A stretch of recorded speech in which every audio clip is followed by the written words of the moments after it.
Oh, Terra Mystica, we've had some good times. Some great times. You were the one that taught everybody that I do like dry games every now and again.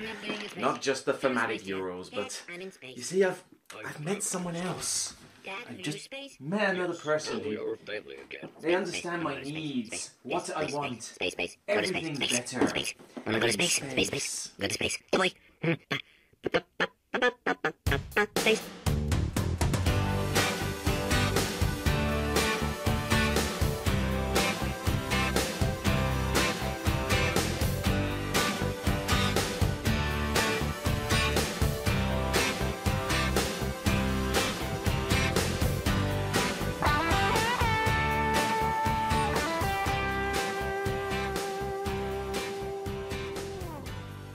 Heyo, welcome to another Broken Meeple review. I'm Luke Hector, and this is a review that everyone's been requesting because they wanted to know what I thought about this particular game, because it's certainly trending around Facebook and Twitter at the moment. Everybody is gun-ho for this game. They've wanted it to come out for ages, ever since it was announced, and it seems to be getting a good buzz. A little history lesson first, though. There was a game by Seaman called Terra Mystica. This was a game I never expected to like. This was a heavy, long Euro game that was very thinky, completely themeless, and sort of bone-dry mechanics. I thought, why am I going to like this game? But I'll try it. Everyone's gunning-ho about it. It's been in my collection ever since then. It's one of these exceptions to the rule. In fact, I think I put it on that exceptions to the rule top 10 list. Go check it out. But it's one of those ones. It's just, despite things that I should not like about this game, I think the way that it plays, the fact that the rules are thinky but not too complex, the fact that you have a lot of options, and just the way that you have so much variety with all the different races and all the different powers that you can have, just really sold it to me. Now, okay, it's dropped a little bit as time has gone on, but I still really like it. It's still a top 100 contender. In fact, I think, where did it come? Certainly around the middle, I think, maybe upper echelon of the top 100. So it's been a favourite of mine for a while. And it's certainly one of my poster childs every time sort of somebody thinks, you're only interested in thematic Euros. Well, yeah, you call this thematic, then seriously, what? That's like getting blood out of a stone. But we've now got a new contender here. I'll just put that away for just a moment, because now it's Terra Mystica in space. Yes, pretty much any time you shove a space theme on anything, it's going to get some buzz. But Gaia Project is the new sort of re-implementation of Terra Mystica. It's hard to actually call this a new game. It very much is an re-implementation. But this is basically Terra Mystica in space. That is the simplest way to describe this. Only just recently came out though, it got a lot of buzz. Question is, does it do the job of being a good game in its own right? And has it improved enough on Terra Mystica that you wouldn't need to own both? Can you own both? Or should you get one or the other? So from an easy perspective, component quality. Definitely an upgrade here. The original Terra Mystica was not exactly bad in terms of its components, but there was a lot of, you had mostly wooden buildings, the sort of Monopoly-esque type buildings and a few different, almost like Tetris-shaped like pieces. Your academy was this weird sort of wooden block, and then your major, what was it called, stronghold was another type of wooden block, and your trading posts were this L-shaped block. There was all basically wooden blocks on a board. The board itself looked fine, it was colourful, and the races had some good artwork to go with them, but aside from that, the components were hit and miss across the board. This is definitely an upgrade. You've still got the decent boards, but now you've got plastic pieces for all of the buildings, and they look different. The trading post is a lot different from a mine, a lot different from an academy, and a lot different from, say, I forget what it is, a big library thing, or the, what is it called, the labs. So, the plastic pieces look better on the board. I think there's more detail to them, and it does make the colours, a bit more striking, and just makes it look a little bit more like you're actually building something in space. Instead of having land and rivers, you've now got planets and more space. And the idea is still the same thing. You are populating these planets with your buildings, you are upgrading them as time goes on to unlock new powers, new abilities, new sources of income, and you have end of round scoring opportunities, you have end of game scoring opportunities, and you have, other scoring opportunities as presented by your one of many factions that you're allowed to play in this game. The first big point I want to mention is that this is definitely a re-implementation. I found if I'd have played this before I did my 2017 list, I'd have been tough to call whether I should have even put it on the list, whether it would even be valid, because this is so similar to Terra Mystica, it's unreal. Terra Mystica 1.5. The new stuff in this is, I believe, a new type of planet, the new type of land, basically, the Gaia planets, which have a different rule set for how you colonize them. You have a slight re-implementation of the cult tracks into now research tracks, but apart from that, most of the rest of this game is exactly the same. In the past you got powers from having temples. Now you get tech tiles. You had end of round scoring bonuses. You do here. End of game scoring bonuses. You do here. And end of, start of round income boosters. You have that here. You have the mines. You have the trading posts. You have the, you have the same building arrangement as per the original game. I know that was what they were going for, but don't think that this is going to be a brand new game based on Terra Mystica. No, this is pretty much Terra Mystica with some fixes. And I will say they are fixes. The stuff that is different in this game is definitely an improvement. My biggest favourite being the research tracks. The cult track I always thought was a weakness in Terra Mystica because it was basically just 4 tracks that you leveled up. It didn't matter which track you were on, you were just trying to get higher than the other players and, well, you got points, which was a bit of a letdown. And, it's just not very interesting. Do I level up earth or do I level up water? Well, who cares? What's the scoring opportunity for it? Here, though, it's a lot different. You've still got the various tracks, but now I think you've got 6 of them. And as you level up each one, you get bonuses and unlock, upgraded abilities as you do so. That's more interesting because now it feels like each research track has a purpose. And you're not compelled to go high in every single one because in the original, scoring was based on 8, 4, or 2 points for first, second, or third ranking in each track. Didn't matter how high you were in it, it was just were you the highest. In this, you have an element of that, but the main scoring part of it is that you get 4 points for each research track you're at 3rd, 4th, and 5th level, and it's cumulative as you go up, so 4, 8, 12 points. But you could do it in multiple tracks, you could just do it in just one. But the idea is that you're no longer compelled to level up all the tracks. You might choose to focus only on 1 or 2 of the tracks and get them up to level 5, the full-on high research level. In doing so, you're awesome at those particular aspects, but you'll be weaker at others. One track allows you to terraform easier, one allows you to do Gaia projects easier, one gets you more income at the start of a turn, one gets you more science at the start of a turn. It's a way of getting more research track upgrades and more tech tiles. So that already adds a lot to the variety in strategies because even before you even look at the end of round in game scoring opportunities, you've got the research tracks that will develop how you want to play the game. Do I want to go full science? Do I want to go navigation so that I can go all over this map without any hindrance? Shall I just say, I don't want to terraform that much this game. I just want to have a good economy and lots of research tracks up in the air. You can do that. Your choice, your game. And that it doesn't pigeonhole you into a particular strategy all the time. Even though, yes, of course, with Terra Mystica, you want to take advantage of those end-of-round scoring opportunities and your faction bonuses at some point. You don't want to just completely ignore them. So, definitely from a rule aspect, it's an upgrade.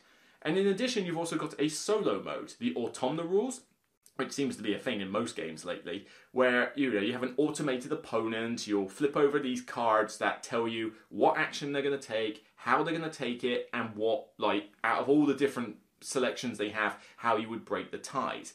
It's a very neat system, actually. I've played through it a few times, and it is definitely very sound. It's very smooth, and eventually you get to the point where it's got very little upkeep. You'll basically literally do the automated turn, right, card. Alright, he's going to go, right, that one, upgrade, done. Literally, that's it. You'll get to that point very quickly once you've just got your head round the Autumnal rules. The only problem with it, though, and it's a bit of a biggie, I'm noticing this with a lot of Autumnal games at the moment, it's too tough. I mean, I'm not a beginner Terra Mystica player. I've played the original game enough times to be used to how it plays. But I find that in this, like a lot of the autonomous really, I mentioned this in Charterstone, it's just a relentless progression of VPs that the opponent gets. And it's a lot. I mean, it gives you 4 difficulty levels. And I played like the introduction one, where it's like, oh, you put it back on 0 VP, not 10, and you take 1 or 2 cards out of the deck. The computer still managed to easily break the 100-point mark without breaking a sweat. It just owned the endgame scoring opportunities, and this was with the recommended race it tells you to play first. So this wasn't even one of the more advanced races. This was just first game, try this combination out. It gets a ton of points, and it barely has to do anything for it. And I find it always a bit of a bit annoying in games where it's like, oh, what does the computer do? Oh, we just upgraded a mine. 5 points. Why? Why does he get 5 points for doing something that would get me diddly squat? I know it's meant to simulate it like a little bit of progression over time, but I think it goes a little bit too fast. And that's just on introduction difficulty. You can play it on standard, where it has the same beginning as you. That's already making it harder, but okay, standard will work for some people. But then you've got the 2 harder difficulties on top of that. And I mean, seriously, Ghost Stories much? It's like, why would you want to play that on those sort of difficulties? You've already got hard and then very hard. So why do I want to play it on hell and then next layer of hell? It's not something that I would enjoy. So it's fun, it's still a challenge. If you're one of these Terra Mystica buffs and you feel like you want a big test of your game knowledge with this thing, then fair enough, the Automator is going to be good for you. But personally, I got more of a kick out of this game playing multiplayer mode, because that's kind of where it's at. It can go, I believe, to, 4 players. Thankfully, it hasn't gone the way of, oh yes, we must have a 5th player in all the games. No. This is a long enough game with 4 players, brilliant at 2, brilliant with 3, pretty good at 4. Especially if people have already played Terra Mystica before, you'll be into this game no time at all, and the rules will feel familiar. You just learn the new bits, and you'll be able to crack out a game in a decent sort of 2 to 2.5 hour mark with multiple players. Not a bad length for the game, really. I mean, that's one thing I liked about the original Terra Mystica. You didn't often, if at all, go past the 3-hour mark. It kept the length to a decent level. For those familiar with Terra Mystica, you'll still have a lot of the original elements there. You remember the towns from the first game? Well, now they're called federations. Same thing, group the buildings together, get a cool bonus. You have the tech tiles now, which are an upgrade from those kind of like special god power cards tiles you had before. And I prefer them because if you take a particular tech tile, you'll level up on a particular track. So you're not only thinking whether you want a particular tech ability, you're also thinking, do I want to go up on that particular track? But there are some techs which will let you level up any track. So you're making that decision. You've even got advanced tech tiles that are, very rare ones that you probably won't get until much later in the game, but you have the opportunity to get one of those instead of, say, going to level 5 in a particular in a particular research track, and, it's another option to go for. The races, you still have all the different colours, 2 races for each colour, that all feel very different. There's some slight variations in terms of the pricing on their boards for structures, but not a great deal. The main way they change is what they start with and their special abilities and their, I think they're called Academy, but basically the stronghold abilities, they're very different. So each race is very unique. I love the fact that this game gives you so many different starting races. I think more games should do this. And even though this one doesn't really make it a thematic experience again, it does give you a lot of variety and a lot of choices. I mentioned the theme. Yeah, if you thought that this was going to add more theme to Terra Mystica, it adds a tiny bit. But it's basically like getting tofu and then adding a dollop of sweet chili sauce on it. It's only going to do so much to it. There's still not much of a theme here. It works on space, you're going around planets, but then you just had it when you're going on land. What's the difference? The main introduction of and a little bit of extra theme is the research track, and I give it credit. That's my favourite change they've made. Definitely, give credit for that research track, because now it makes sense why you would go up specific tracks, and you don't have to go up them all. But yeah, I mean, you could paste another theme onto this easily enough. I mean, come on, case in point, what do you think this game is? You know, it's Terra Mystica with a different theme, so of course you can. Not that that's a problem. Again, this is one of those exceptions to the rule where, despite the fact it doesn't have a lot of theme, I still run with it. And I've enjoyed my plays of this one. It's just been, I don't know, it's brought Terra Mystica back for me, because it's been a while since I played the original game.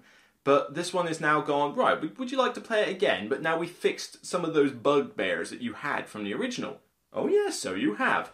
And now I can play it again. I feel I can teach this one just as easily as I did the other one. I only wish there was a good insert for it because, well, there isn't one to begin with. You're basically going to put everything in bags and tubs or whatever you want to do. Whereas annoyingly in the Terra Mystica one, I wonder if I should get it out. Oh, come back here. With this one, which, you know, I had to get I think it was basically wooden that did this insert for me, but get all these ones out, all these things. So yeah, it was arranged very nicely in there. All the faction boards were on the top, and as soon as you took them off, some of the tokens have slightly fallen out of place. That's normal, but you know, not too often. But there, see, everything arranged in nice little boxes, and it was a very, very good insert. I'll put it to one side for the moment. Unfortunately, you don't get a similar cool insert with this, but give it time. I'm sure somebody's going to create one, and when they do, I'll probably be on the bandwagon for that. So, there's not a huge amount of else to say, really, because if you like Terra Mystica, you're gonna like this. I see no reason why you could like one and hate the other. It's just physically impossible. But the biggest question everyone is asking is it better than Terra Mystica? Should I own both? Should I sell one to get the other? Some of those are harder than others to explain. First off, the easy one. Is it better than Terra Mystica? Well, yes. If you haven't caught that on from my review, then, you know, listen. But definitely, I've enjoyed this one more than Terra Mystica. If I was going to say which one I preferred, it would be this one, hands down. And a lot of it just comes from space, you know, the space location and the maps being variable each game. You know, that's a big plus. But just that research track. Just taking what was a weakness in the one, a core weakness of the old game, and changing it into something more meaningful and more varied and more like open to different strategies. Hands down, best change they made, and I would get this one over Terra Mystica just for that alone. Can you own both? I don't think you could. I think the rules are so similar between the two. The feeling of what this game gives you and the options and how it plays, they're just too similar. You know, I mean, it's hard to even call this Terra Mystica 1.5. It's more like Terra Mystica 1.1, 1.25, because it's so similar to Terra Mystica. They haven't changed very much, but what they have changed works so well and is an improvement. So I can't see you wanting to own both, which is a sad day because it means I might have to actually sell on my Terra Mystica game. And that's a shame. I've got an insert for it and everything, but I just can't see myself wanting to keep both. I like Gaia Project more. Not to say I'll never play the original Terra Mystica again. You know, if somebody's brought it to a game night and doesn't have Gaia Project and they say, well, I'd like to play Terra Mystica, I'll play Terra Mystica then. You know, it's still good. It's still a very good game. It's not like, oh, you know, Terra Mystica's rubbish now because we got this. No. They're still great. But I wouldn't own both. So the last question, would you sell one to get the other? I think that's going to come down a lot more to your personal sort of money situation. I'm not really going to advocate that you should sell one to get the other. Bear in mind, this is a review copy for me, so it's a bit different in my case. But if I knew this was out and it was my own money and I had Terra Mystica like this, you know, boxed up all nice and neat. Bear in mind, this has also got the expansion in it, so I've got fire and ice in here as well. You know, I would be hesitant to fork out extra money because this is not a cheap game. You know, board games are getting more expensive now, and this one is definitely higher priced than the original Terra Mystica was. And in terms of value, well, apart from the fact that you've got cool plastic pieces, there's not a huge amount to distinguish the content in this box over what you got in the normal Terra Mystica. So if you've got a lot of spare cash on the hip and you want to get the best Terra Mystica experience, then fine. You can get rid of your old one, use some of the money from that, make it up, buy this one. But if your money's a bit tight and you're kind of like a bit more choosy about what games you get, I think you're perfectly fine to hang on to the original Terra Mystica. It's still a solid game, it will give you good variety. If you've got the Fire and Ice expansion, then it gives you even more variety with the races and more stuff to do. Granted, some of the races have become a little bit unbalanced, but if you look online, they have published official errata for the original Terra Mystica, so you can balance out the races that way. I haven't played the game enough to comment on the balance of all these races here, because let's face it, I don't think anybody has. You know, you've got, what is it, like 10, 12 races? There's a lot. You know, possibly even more, 12, 14 races. How many times are you going to have to play this game to find out whether 14 races are balanced with each other? It's just not going to happen. But so far, I haven't noticed what I would call a major, like, overpowered race. Hasn't come to fruition just yet. Some feel maybe a little bit easier to work with than others, so I would definitely say if you're new to the whole system, there are some races that I would tell that person to pick over others because they're just easier to work with. They're a bit more simple to say, oh yeah, this one likes to get loads of money. Alright, fine, I'll play this game and get loads of money. At least they can continue along that path. Some of them are a little bit more fiddly in how they're going to get points and like, okay, so I've got to time this right for that. It's a bit much, you know. So there's definitely a learning curve difference between some of the factions, but I haven't noticed a dominating, you know, factor over any of the races. So, the Gaia Project. For me, personally, I think it's about the same as what I would give Terra Mystica. Well, I don't know. Terra Mystica has fallen down for me a bit lately. I mean, I gave it originally a 9. You know, it fell down to about an 8 for me, Terra Mystica.